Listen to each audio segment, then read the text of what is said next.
Seigneur, que ta parole, Seigneur, nous fasse du bien. Que tu illumines les yeux de nos cœurs. Que les écailles tombent de nos yeux. Afin que nous puissions voir un autre aspect aussi de ta parole, de la Pentecôte, dans le nom de Jésus. Et tous les saints disent Amen. Amen. Nous prenons nos Bibles dans Actes des Apôtres, chapitre 1, un verset que nous connaissons tous.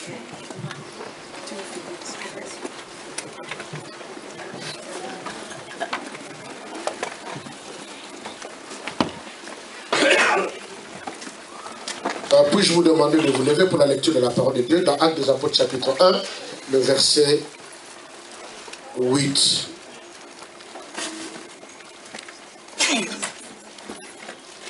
La parole de Dieu. Pas encore. On se lève, s'il vous plaît, pour le respect de la parole, dans Actes des Apôtres, chapitre 1, le verset 8. Et puis on m'amène un exemplaire de mon livre, là. Je ne sais pas si le bien-aimé de l'édition sont là ou quoi. De la maison à empreinte de vie. Ok, tu peux lire. Je lis la parole de Dieu, Oui. Actes chapitre 1, verset 8. Mais vous recevrez une puissance, le Saint-Esprit survenant sur vous, et vous serez mes témoins à Jérusalem, dans toute la Judée, dans la Samarie et jusqu'aux extrémités de la terre. Tu veux le relire encore? Mais vous recevrez une puissance, le Saint-Esprit survenant sur vous, et vous serez mes témoins à Jérusalem, dans toute la Judée, dans la Samarie et jusqu'aux extrémités de la terre. Amen. Amen. Nous prenons place. Nous voulons essayer d'aller au-delà du pentecôtisme. Nous voulons essayer d'aller au-delà du pentecôtisme.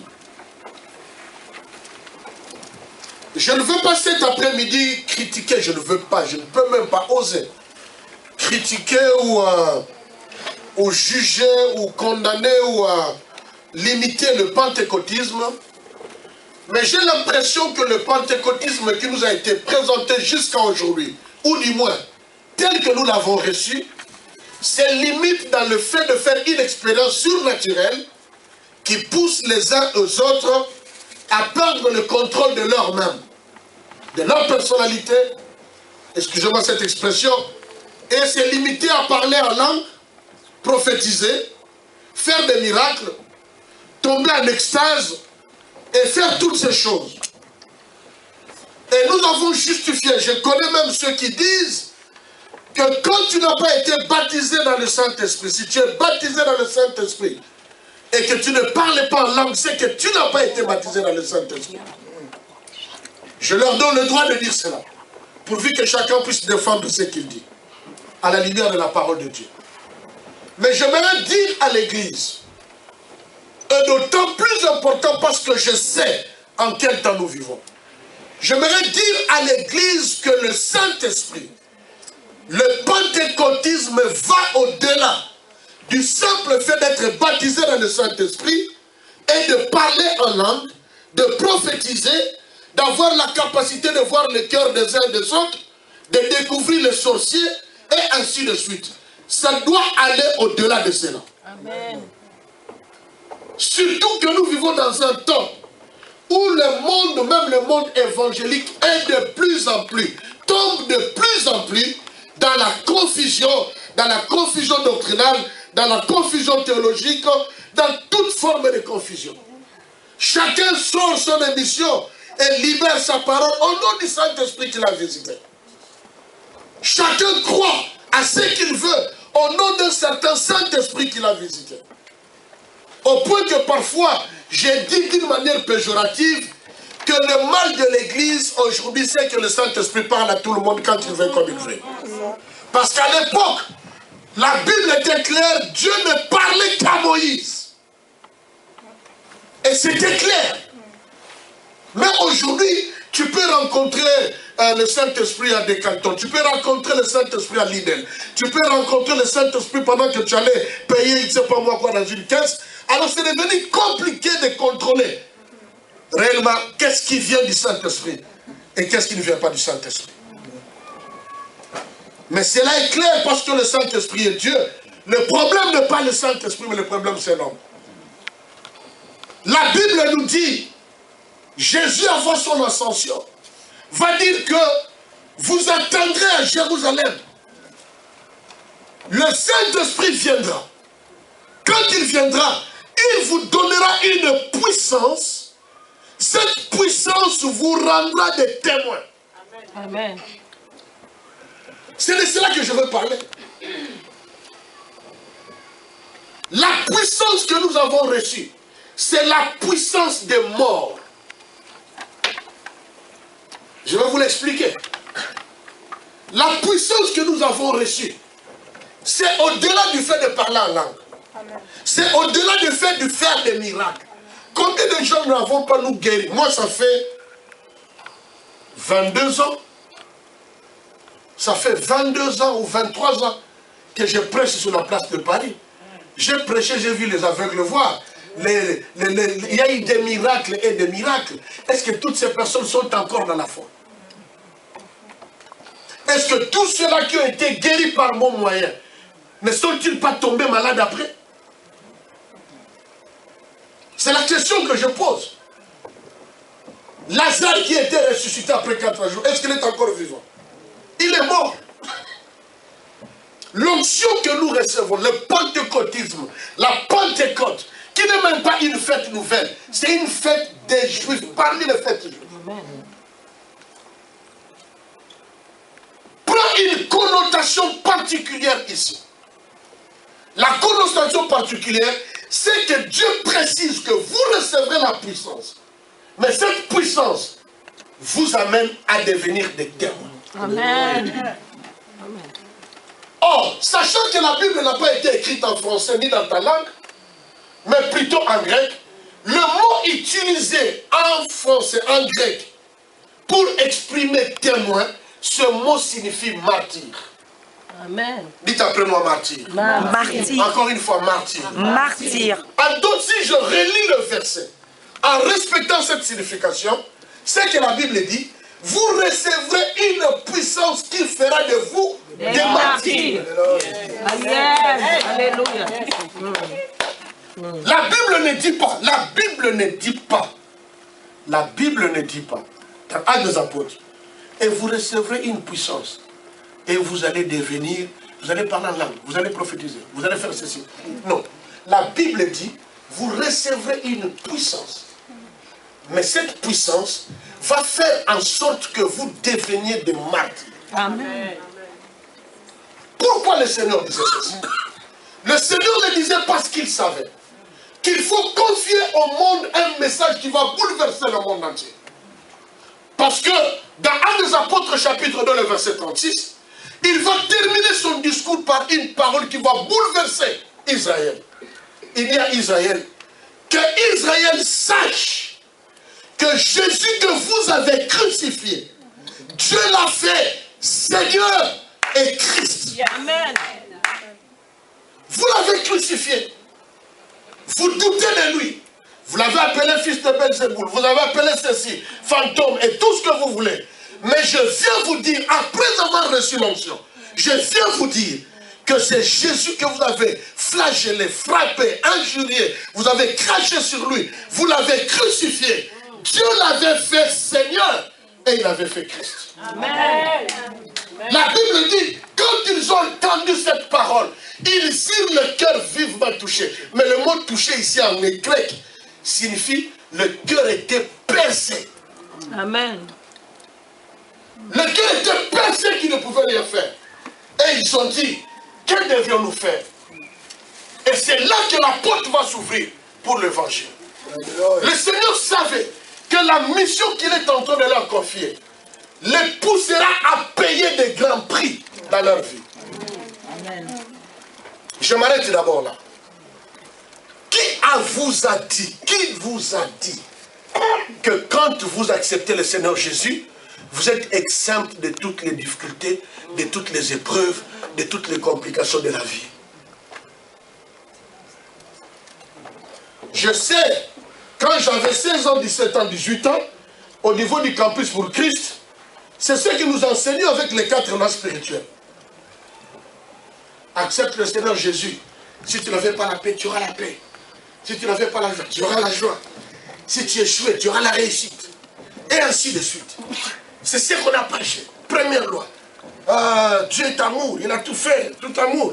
Deuxième loi, mais c'est le péché qui me fait. Troisième loi, il y a le pont. Quatrième loi, accepte le Seigneur Jésus. Tu seras sauvé, tu seras heureux. Mais c'est comme si Dieu est en train de dire au peuple d'Israël, je vais les libérer pour les conduire dans le pays où coule le lait et le miel, sans leur dire qu'ils vont passer par le désert. Amen. Amen. Je viens parler à l'église, parce que l'église est devenue moribonde. L'église est devenue faible. Pourquoi? Parce que nous avons perdu le sens de payer le prix. Amen. Si Jésus a donné la puissance, c'est parce qu'il savait qu'ils ont un grand prix à payer. Amen. Ils vont être rejetés de leur famille. N'a-t-il pas dit que tu auras comme ennemi les gens de ta propre famille à cause de l'évangile? Amen. À cause de l'évangile. Les gens qui t'aimaient vont te rejeter. On va t'accuser faussement. On va vous traîner dans les tribunaux inutilement. On va vous traiter de tout. On va même vous considérer comme des idiots. Tu peux perdre même ta valeur. Amen. Tu vas être dénigré. Tu vas être rejeté, dénigré, déconsidéré. Tu arrives quelque part juste parce que tu es chrétien. On ne te prend pas de travail. Je ne sais pas si cela vous est déjà arrivé, mais moi, ça m'est déjà arrivé à Kinshasa.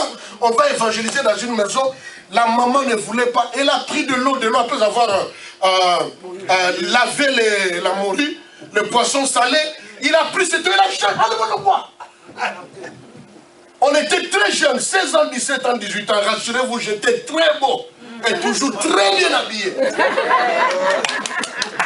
On va jeter sur moi toute cette eau. Et je n'étais pas seul, parce qu'il était interdit d'y aller seul. À Lemba. Je me cachais, je disais à ma soeur du calme, je me cachais. Il y a des gens qui peuvent témoigner, ils m'ont vu à l'âge de 15 ans. Moi, toujours je passais avec ma guitare. On s'est moqué tellement de moi que j'ai pris une autre stratégie. J'ai pris mon jeune frère, celui qui tient la guitare, et moi je me promène avec la petite Bible, là, le Nouveau Testament. J'ai des lions, je mets ça là-bas. Pour que personne... Je parle comme si je vais jouer au foot. Or, je vais à l'église. J'ai peur que les gens se moquent de moi. Jésus savait qu'ils iront même au-delà de cela. Certains ne seront pas seulement mis en prison, mais connaîtront même la mort à cause du nom de Jésus. Amen. Alors Jésus s'est dit, je ne peux pas les laisser comme ça. Il n'y a pas seulement le plaisir du miracle. Il n'y a pas seulement le plaisir de voir les démons courir à gauche, à droite, les démons qui parlent. Même dans ce pourceau, il n'y a pas que seulement cette partie-là. Mais il y a une autre partie plus cachée, peut-être plus compliquée. Je dirais, pour prendre votre expression, un peu plus sorcier. Où on vous injure, où il y a ceci, où tu peux même, ta vie peut être même sacrifiée. Alors le Seigneur a dit, peut-être qu'ils ne s'en rendent pas encore compte. Avec leurs propres efforts, leur propre amour, avec leur propre courage, ils n'y arriveront pas. Même Pierre qui a coupé l'oreille d'une personne, quand il va affronter ces choses, il ne le supportera pas. S'il n'a pas connu l'expérience de la Pentecôte. Amen. Yes. Parce que c'est une fête qui a lien avec la sémence et la moisson. Amen. Tu ne peux pas servir Dieu si tu ne meurs pas et on ne te sème pas. Parce que tu ne vas pas supporter. À cause de l'évangile, même un petit enfant peut se moquer de toi et t'injurer comme il veut. Tu es obligé d'accepter, de supporter. Amen. Et si tu n'es pas mort, tu ne pourras pas le supporter. Voilà ce que Jésus est en train de dire. Vous recevrez une puissance. Et vous serez mes martyrs. C'est-à-dire, vous allez mourir à cause de moi. Amen. Les serviteurs de Dieu, les servantes de Dieu, les fidèles aujourd'hui, nous avons perdu le sens, la notion de payer les prix. Amen. Nous avons reçu un démon de la gratuité. Nous pensons que tout doit se rouler, se faire comme sur les roulettes. Un bouton, on appuie ici, tout arrive là-bas, ça vient de l'autre côté. C'est faux, ça, ce n'est pas la Bible. Ce n'est pas la Bible. Je disais hier ici au cours ou avant-hier que j'ai l'impression que Dieu ne donne presque jamais des choses sur un plateau, il te donne pour que tu manges. Il te donne quelque chose qui se trouve entre les mains d'une autre personne. Qui d'ailleurs apparemment semble être beaucoup plus fort que toi. Il te donne une terre, mais dans cette terre, il y a les propriétés de cette terre sont là. C'est à toi de croire en Dieu, de faire confiance en Dieu.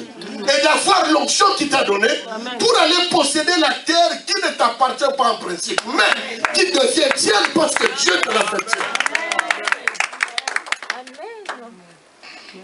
Les gens ne payent plus le prix dans la lecture de la parole de Dieu. Lecture, ne parlons même pas de la prière. Je dis lecture de la parole de Dieu.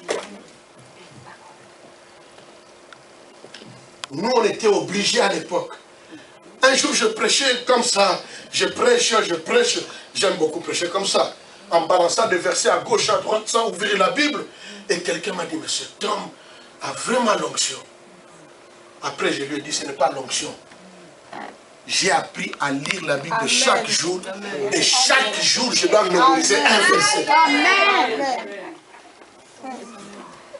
Avant qu'on ne parle de l'onction, c'est d'abord un prix à payer. C'est un prix à payer. Prendre le temps chaque jour pour lire la Bible. Nous voulons des grands thèmes. Les mystères de l'équation, comme c'est pas moins de 153 poissons de pierre. D'accord. Mais les versets, mémoriser, lire la Bible. Combien prennent encore le temps, payent le prix pour lire la Bible et mémoriser les versets. Dans notre église, j'ai donné un devoir que chacun mémorise 100 chapitres de son propre choix. Je vous dis vrai, 100 versets bibliques. C'est-à-dire, tu me donnes le texte, le livre. Jérémie, par exemple, chapitre 3. Je sais que tu vas dire 33. Le verset 26. Par exemple. Et tu cites le verset. Parmi les grandes personnes, on n'a eu personne qui a atteint la moitié des versets. Parmi les jeunes, presque personne qui atteint la moitié des 100 versets. C'était parmi les enfants. Yes. Et j'étais heureux, fier de retrouver que quand on a fait passer le test, c'était ma fille Shekina qui a pu réciter 100 versets par cœur. Amen. Il y avait une récompense de 100 € pour les 100 versets. Et on lui a donné 100 € sur place. Amen. Je l'ai suivi après, j'ai dit, n'oublie pas la dîme, c'est un autre verset de la Bible.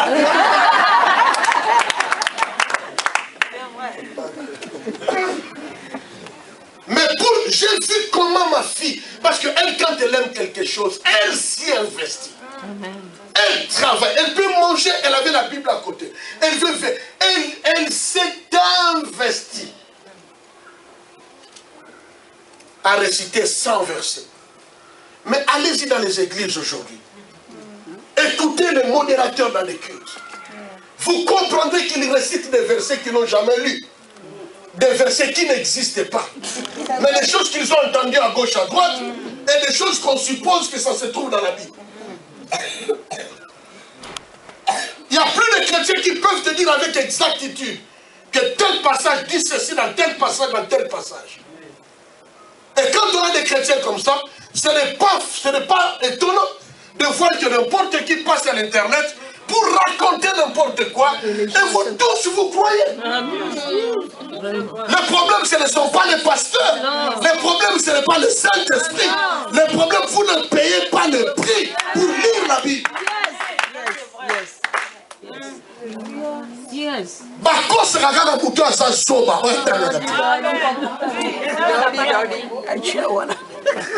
On ne trompe que celui qui est idiot, qui ne lit pas.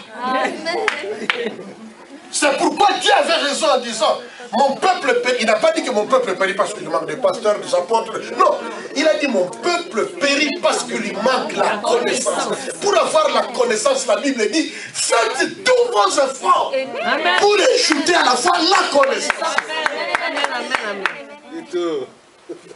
Tu peux aller prier pendant 40 jours.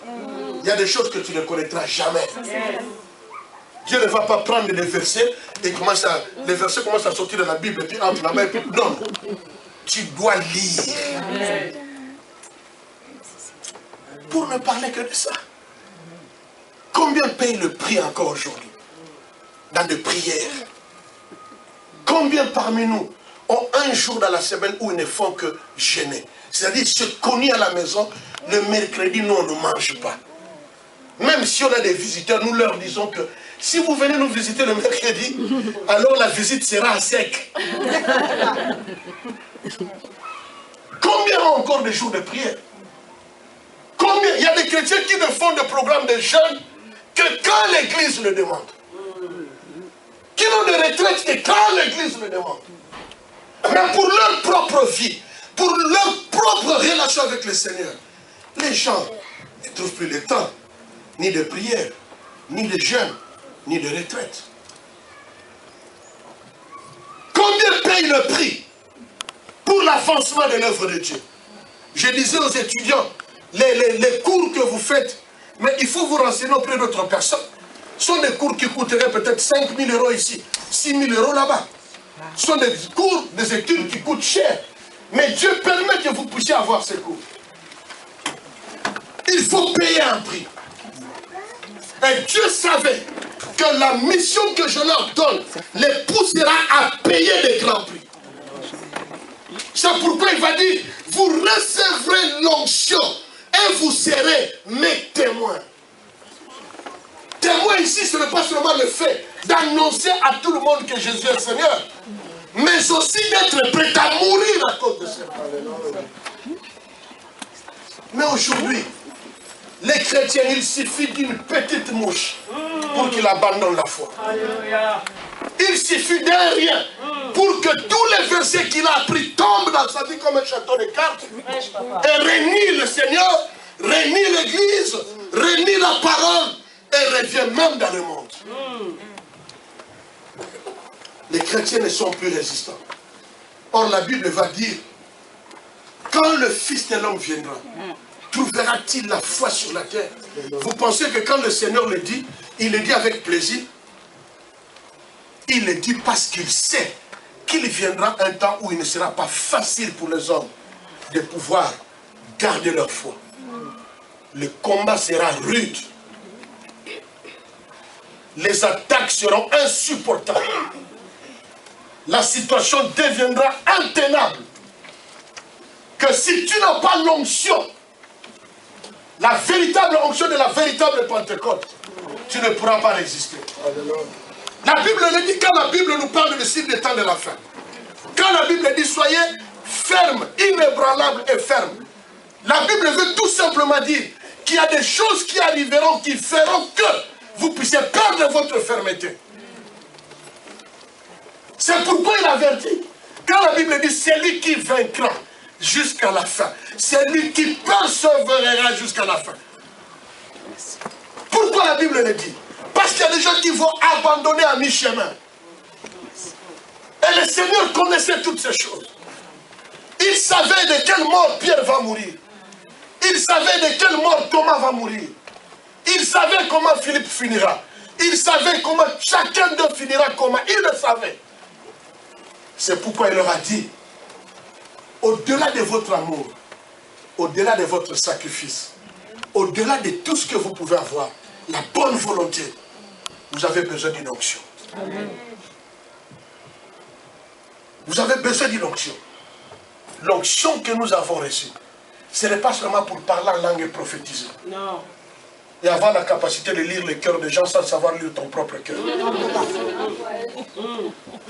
L'onction que nous recevons, ce n'est pas pour voir des visions partout, des songes partout. C'est plus que cela. C'est pour être capable de payer le prix pour la vie chrétienne. Amen. Et même d'accepter la mort à cause de ce Jésus. Aujourd'hui, nous n'avons plus de chrétiens qui sont prêts à mourir pour Christ. Parce que des petits sacrifices, vous n'arrivez pas à le faire. Les gens peuvent passer calmement, sans exaucer. exhortation de 20h à 7h du matin, dans un deuil ou dans une fête de mariage. Mais demandez-leur de passer 4 heures du temps dans un culte. C'est trop. Et celui qui dit que c'est trop est venu en retard. Est-ce que je parle à quelqu'un? Celui qui dit que c'est trop est celui qui est venu en retard. Le culte commence à 10h. Il vient à 11h30. Et parce que c'est écrit à 13h, le culte doit finir.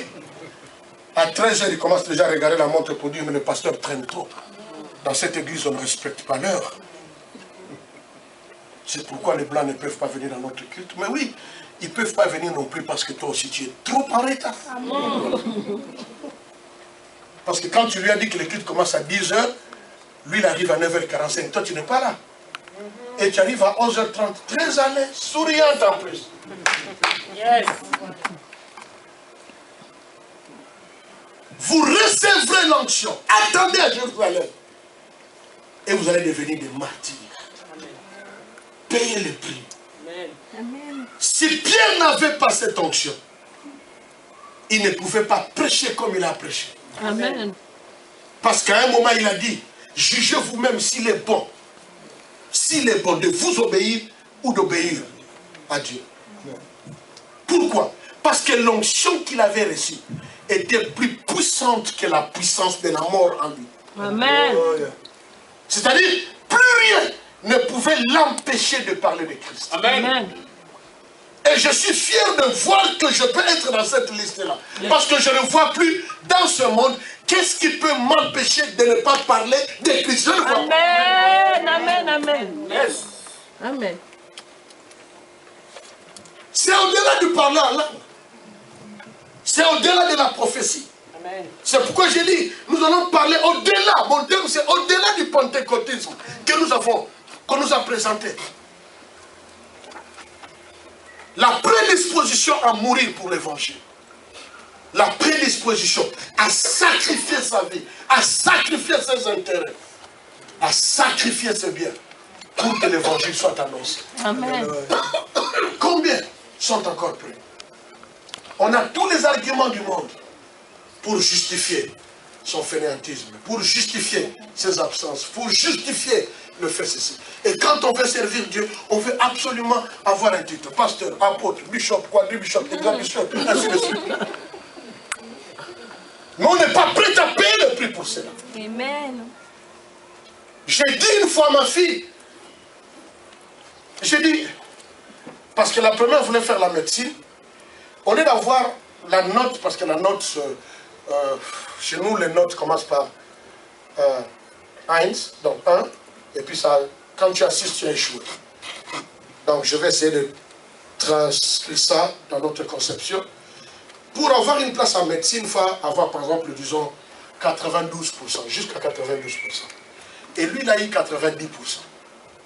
Donc on s'est battu, même dans la prière, il n'a pas trouvé de place. Et finalement, là, elle est en train de faire la chimie pharmaceutique. Et maintenant, sa petite sœur, elle dit, papa, moi, je fais la médecine. Je dis, il n'y a pas de problème, vous connaissez ma position. Chacun fait ce qu'il aime. Même si c'est la peinture. Tu fais ce que tu aimes du plus profond de ton cœur. Amen. Mais écoute ceci. Si tu veux vraiment faire la médecine, l'Allemagne exige que tu puisses avoir 92%. Alors si tu veux faire la médecine, nous allons prier. Mais la prière ne te fera pas réussir. Il faut maintenant sacrifier ton temps à étudier plus que tu ne le fais jusqu'à aujourd'hui. Elle est très confiante de son intelligence, qu'elle peut passer après le cours, elle vient, mange un tout petit peu, elle peut passer 3 heures, 4 heures de temps devant la télé, regarder les émissions, ainsi de suite, ainsi de suite. C'est vrai que quand elle revient, elle vous ramène de très bons points, de très bonnes notes. Mais je lui ai dit, si tu veux réussir dans la médecine, tu dois réduire le temps de jouer à la guitare, tu dois réduire le temps des répétitions, tu dois réduire le temps de regarder la télé et transformer ce temps dans l'étude. Pour que tu n'aies pas 92%, mais que tu aies au-delà des 92%, c'est alors que tu vas faire la médecine. Sinon, tu vas tomber dans le même panneau que ta grande sœur. Si tu aimes quelque chose, tu dois payer le prix pour ça. Amen. Yes.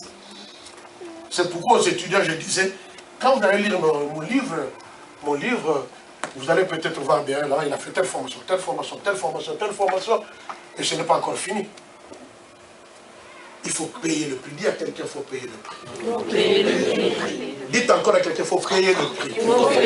Encore, il faut payer le prix. Maintenant, la Bible, je vais terminer. La Bible continue en disant ceci. La Bible dit que tu paieras le prix, c'est-à-dire tu seras martyr. D'abord, à Jérusalem. Et partout où tu vas aller, tu seras martyr. Tu seras martyr jusqu'aux extrémités de la terre. Qu'est-ce que la Bible veut nous dire? La Bible veut tout simplement nous dire qu'il n'y a pas un seul endroit où nous allons annoncer l'évangile, où nous n'allons pas payer le prix et prendre les risques de devenir martyrs. Si on ne me tuera pas dans ma propre famille, on peut me tuer dans la famille voisine. Si ce n'est pas dans la famille voisine, ça peut être dans un quartier voisin. Si ce n'est pas dans un quartier voisin, c'est peut-être que quand j'irai à Libreville, c'est là qu'on va me tuer. Si ce n'est pas à Libreville, c'est peut-être quand j'irai au Cameroun qu'on va me tuer. Si ce n'est pas au Cameroun, c'est peut-être quand je serai en France au retour que je peux mourir.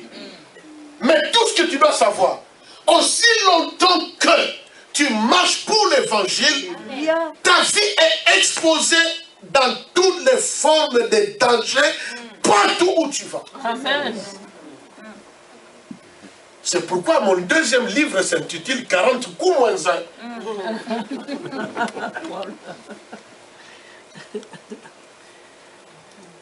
Quelqu'un peut dire Amen. Amen. Quelqu'un peut dire Amen. Amen. Excusez-moi, pardonnez-moi si vous pensiez que j'allais venir ici pour vous dire, Joël a dit, dans les derniers jours, je répandrai mon esprit sur toute chair. Et Pierre ici, il vient aussi dire, je répandrai mon esprit sur toute chair. Et si nous examinons bien cette parole-là, avec ceux qui étaient là, on peut dire que cette parole était adressée aux Juifs. C'est plus que cela. Et puis prier, les gens tombent, les gens parlent, la langue prophétise. Et après, pour un petit rien, vous abandonnez la vie chrétienne. Yes. Pour un petit rien, vous maudissez les pasteurs. Yes. Pour un petit rien, j'ai vu des chrétiens chez moi qui disent, je vais me reposer un peu. Mais tu ne viens pas dire, pasteur, je me repose un peu. C'est à cause de cela. Jésus le sachant, et il a dit, Pierre, je connais tes efforts, je sais que tu as coupé l'oreille d'une personne, je sais que tu m'as poursuivi partout, même quand j'étais dans telle maison, et quand on me jugeait, quand on me... Tu étais là. Mais ce n'est pas avec toute cette force-là que tu pourras devenir martyr. Il te faut une autre dose de puissance et de force. Amen. Sinon, tu n'y arriveras pas. Alléluia. Sinon, tu n'y arriveras pas. J'étais venu te dire que l'onction que nous cherchons, si on vous dit que c'est l'onction vous qualifie, l'onction vous élève, l'onction fait la différence, tout ça sont des bonbons et des chocolats. Ce que l'onction fait, c'est que l'onction tue. Amen. L'onction tue. Ça peut te tuer toi-même, ou l'onction peut pousser les gens à te tuer. Mais pourvu que tu meurs pour la bonne cause. Amen. Quelqu'un peut dire Amen. Amen. Quelqu'un peut dire Amen. Amen. J'étais venu fortifier quelqu'un cet après-midi pour dire que ne considère pas que la vie chrétienne, c'est une vie facile. C'est la plus belle de vie que je connais. Depuis l'âge de 6 ans, 7 ans, moi j'ai mis mes pieds toujours à l'église. Et je ne regrette jamais. Je pense que je dois me disputer cette phrase avec David qui a dit, je suis dans la joie quand on me dit, allons dans la maison de l'Éternel. Je vais me disputer avec lui cette parole. Je veux me disputer avec lui la parole qui dit, je demande à l'Éternel une seule chose que je désire ardemment, c'est de demeurer dans la maison de l'Éternel. Parce que moi, depuis l'âge de 6 ans, je ne fais que demeurer dans la maison de l'Éternel. Quand j'étais païen et quand je me suis converti, que tout aille bien, que tout aille mal, que je réussisse ou que j'échoue, je suis demeuré dans la maison de l'Éternel pendant toute ma vie. Je ne le regrette pas. Mais je te dis que la vie chrétienne n'est pas facile. C'est pourquoi tu as besoin d'une force. Cette force que seul le Seigneur peut donner. Amen. Quelqu'un peut dire Amen. Amen. Quelqu'un peut dire Amen. Amen. C'est pourquoi nous avons dit, nous allons parler de la Pentecôte autrement. C'est le jour où ils ont reçu la puissance qui leur permettait de mourir pour Christ. Amen. Amen. De supporter l'ignominie, de supporter les injures, de supporter les trahisons. Amen. J'ai rencontré des pasteurs dans ma vie. Ils laissent l'église à l'évangéliste et il va en vacances. Il va revenir dans 2 mois, dans 2 semaines. Dans 2 semaines, il revient de vacances. Il retrouve à la porte là où c'est écrit CFN. Les noms ont changé, c'est maintenant FNC. Les mêmes chaises, la même chair, le même rideau, les mêmes instruments, avec une bonne partie des mêmes fidèles, mais un autre nom. Et dès qu'il arrive à la porte, on lui dit, le service de protocole lui dit, ce n'est pas ici. Il dit, mais je vois, maman Ludwig, je vois. Il dit, oui, tu le vois. Mais ce n'est plus CFN, c'est NFC. Si tu n'as pas l'esprit que Dieu donne, tu piques une crise à la porte et tu meurs. Et après la mort, les mêmes personnes disent, voyez, nous avions raison, Dieu l'a fait.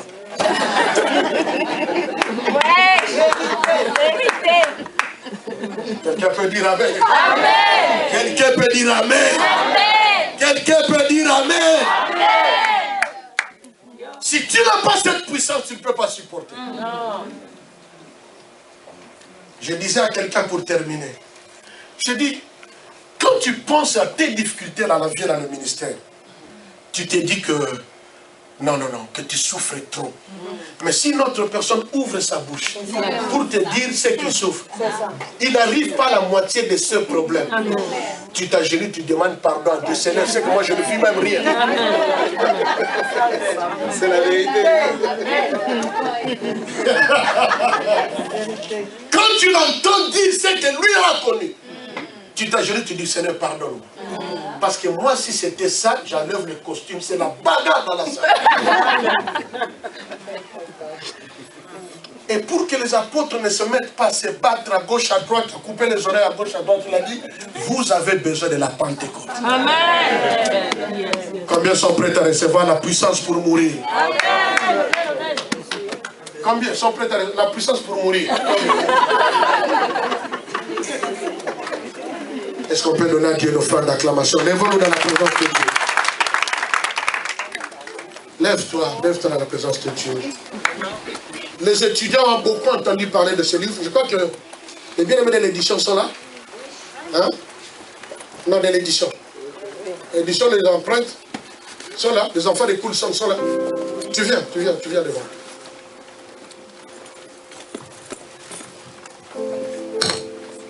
J'ai écrit un certain nombre de livres. Celui-là s'intitule Genèse chapitre 1 verset 0. J'en ai beaucoup parlé pendant les cours.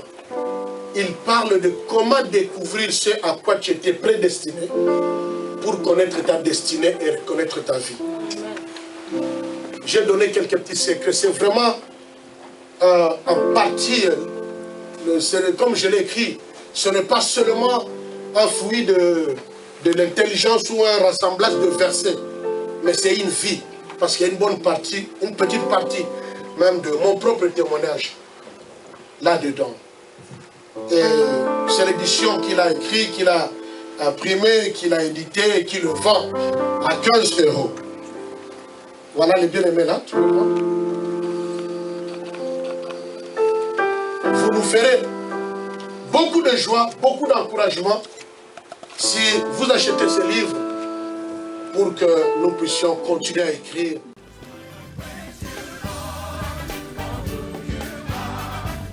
Tu as besoin de demander ça à Dieu. Il faut que tu parles à ton Seigneur. Dis-lui, Seigneur, je veux cette force qui fait de moi un véritable témoin. Un témoin qui est prêt à mourir pour Christ. Élève ta voix, prie le Seigneur, prie le Seigneur. Prie le Seigneur, prie le Seigneur. Prie le Seigneur, prie le Seigneur. Prie le Seigneur, prie le Seigneur. Que tu n'aies plus honte de l'évangile. Partout où tu te trouves, dans n'importe quel endroit. Que tu n'aies pas honte de l'évangile. Que tu n'aies pas honte de ton Seigneur. Mais que tu sois prêt à devenir martyr. Il a dit, vous recevrez une puissance. Et vous serez mes martyrs. Que le combat vienne de la maison. Que le combat vienne de la famille. Que le combat vienne des voisins. Que le combat vienne de loin. Que le combat vienne du nord, du sud, de l'est, de l'ouest. Que le Seigneur te remplisse de la force, de la puissance, de l'onction que Dieu donne. Merci Seigneur Jésus de Nazareth pour ton Esprit Saint, pour cette puissance, cette fonction éternellement Dieu que tu nous accordes pour enlever de nous éternellement Dieu tout ce qui était timidité, tout ce qui était peur éternellement Dieu, pour nous affermir en toi éternellement pour Jésus-Christ de Nazareth. Merci Seigneur Jésus. Père, je viens te présenter ton peuple. Depuis tout le temps, et presque dans toutes les fêtes de Pentecôte, cher Saint-Esprit, nous avons parlé de toi. Nous avons prêché sur toi. On nous a parlé de toi. On nous a parlé des dons. On nous a parlé de la manifestation du Saint-Esprit. Et Seigneur, tu nous as accordé des dons, des différents dons et de différentes grâces. Nous te disons merci pour cela. Mais Seigneur, par rapport aux enjeux du temps de la fin, le combat qui devient rude, les oppositions intenables, ce vent des récits de fausses doctrines qui balayent les villes et les chrétiens, ce vent qui amène les découragements, les échecs dans la vie. Seigneur, face à toutes ces choses, nous avons besoin de cette onction qui nous donne la force de dire comme Pierre, comme l'apôtre Paul, je suis prêt non pas seulement à être lié, mais aussi à mourir pour Christ. Seigneur, redonne à ton peuple cette joie de souffrir à cause de ton nom. Cette joie d'être rejeté à cause de ton nom. Redonne à tes serviteurs, à tes servantes, à ton peuple, la joie d'être humilié à cause du Christ. La joie de souffrir pour Christ. Et même la joie d'être prêt à mourir à cause du Christ. Que tu restaures cette joie dans ton peuple. Que tu donnes à ton peuple de comprendre que souffrir pour Christ, c'est quelque chose de glorieux. Quelque chose de glorieux, une grâce qui n'est pas donnée à tout le monde. Que de souffrir pour Christ. Comme l'apôtre l'avait dit, j'achève les souffrances du Christ. Que les chrétiens ne regardent plus les souffrances comme seulement un signe d'échec dans la vie, ou d'abandon, ou de manque de présence de Dieu, ou peut-être un résultat seulement des démons. Mais que Seigneur, nous puissions comprendre que tu nous as, tu as dit à l'apôtre Paul, tu as dit à Ananias, va et je montrerai à cet homme ce qu'il va souffrir. Donne à ton peuple de comprendre que te suivre est lié à des souffrances. Parce que nous sommes obligés de nous séparer de ceux que nous aimons. d'arrêter ce que nous aimons beaucoup faire, de changer nos habitudes. Viens, Saint-Esprit, bouleverser le cours de notre vie, afin que nous puissions dire comme la Sunamite: j'étais belle, mais le soleil m'a brûlé. Sois ce soleil vivant, ce soleil puissant, qui vient brûler tout l'éclat que nous aimons avoir dans notre vie. Que nous paraissions vilains aux yeux des hommes. Mais quand toi tu nous regardes, tu dis: voilà la femme que je voulais. Parce que tu nous as brûlés à ton goût. Et tu as fait de nous non pas ce que nous voulons être. Et encore moins ce que les autres voudraient que nous soyons. Mais rien que ce que toi tu veux que nous puissions être. Seigneur, fortifie le serviteur qui a affaibli. Combien n'entendons-nous pas que tel est mort ici à gauche, à droite, à cause des chocs, des déceptions et beaucoup d'autres choses. Des chrétiens qui abandonnent. Les statistiques nous montrent que chaque année, il y a au moins 1000 ministères qui ferment les portes. Au moins 100 pasteurs par mois tombent dans la dépression. Seigneur, les temps sont difficiles. Nous avons besoin de cette force qui est au-delà de la force de l'homme. Nous avons besoin de cette puissance. Non pas celle que nous imaginons. Non pas celle que nous croyons comprendre. Mais nous voulons cette puissance que toi tu as libérée le jour de la Pentecôte, qui a fait que Pierre était prêt à mourir dans n'importe quelle condition à cause de ton nom. Aide-nous à regarder les épreuves, les difficultés comme une opportunité que tu nous donnes pour que nous puissions te connaître encore en profondeur et reconnaître que tu marches avec nous. Seigneur, bénis ton peuple. Bénis les frères, bénis les sœurs, bénis tes serviteurs, bénis tes servantes. Que cette parole si simple puisse bouleverser, Seigneur, la vie, la suite de nos vies. Afin que nous devions des hommes et des femmes réellement transformés. Non pas parce qu'ils tremblent en priant, en tombent en priant, non. Mais parce qu'ils ont reçu une nouvelle compréhension et conception de la vie et de la marche avec toi. Seigneur, accorde-nous cette grâce pour ta seule gloire. Dans le nom de Jésus, et tous les saints disent 3 fois Amen. Amen.